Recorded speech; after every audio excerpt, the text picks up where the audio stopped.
বাংলাদেশের 18 কোটি মানুষ এই ফ্যাসিবাদের সাথে জড়িত গুটি কয়েক এই দুষ্কৃতী সরকারি ছাড়া বাংলাদেশের সমস্ত মানুষ এই আন্দোলনে ঐক্যবদ্ধ হয়ে রাজপথে নেমেছিল।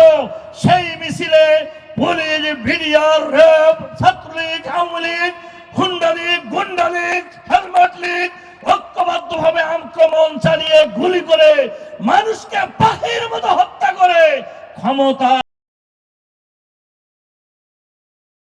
ছাত্র জনতা তাদের সেই ষড়যন্ত্র বাংলার মাটিতে বাস্তবায়িত হতে দেয়নি।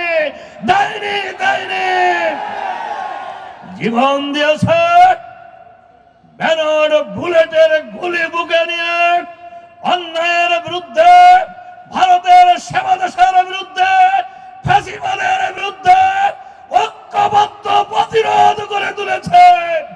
আমরা অন্তর্বর্তীকালীন সরকারের কাছে আহ্বান জানাবো, সরকারের ভিতরে প্রশাসনে ফ্যাসিবাদের দোসর যারা এখনো আছে আমরা তাদেরকে চিনি, বাংলার মানুষ তাদেরকে চেনে।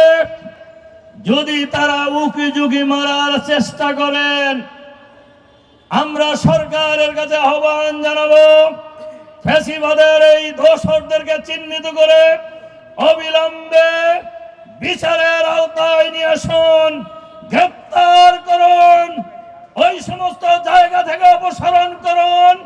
সব দক্ষ যোগ্য ব্যক্তিদেরকে ওই গুরুত্বপূর্ণ জায়গাগুলিতে বসিয়ে রাষ্ট্রকে সুষ্ঠুভাবে চালানোর পরিবেশ করুন। একটি ফেয়ার ইলেকশনের জন্য একটি নিরপেক্ষ সঠিক ভোটার তালিকার প্রয়োজন।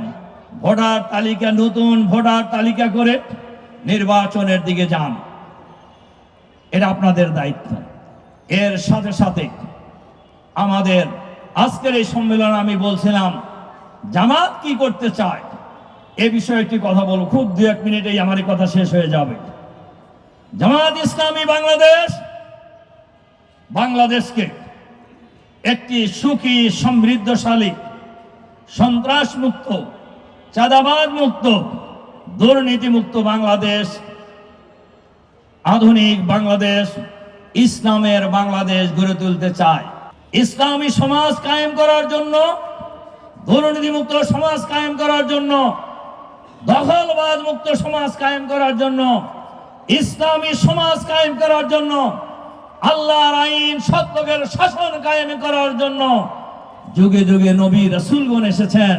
সুতরাং এই নবী রাসূলগণ এইরকম একটি জাহেলি সমাজের পরিবর্তন করে একটি সুন্দর সমাজ গড়ে তুলেছিলেন।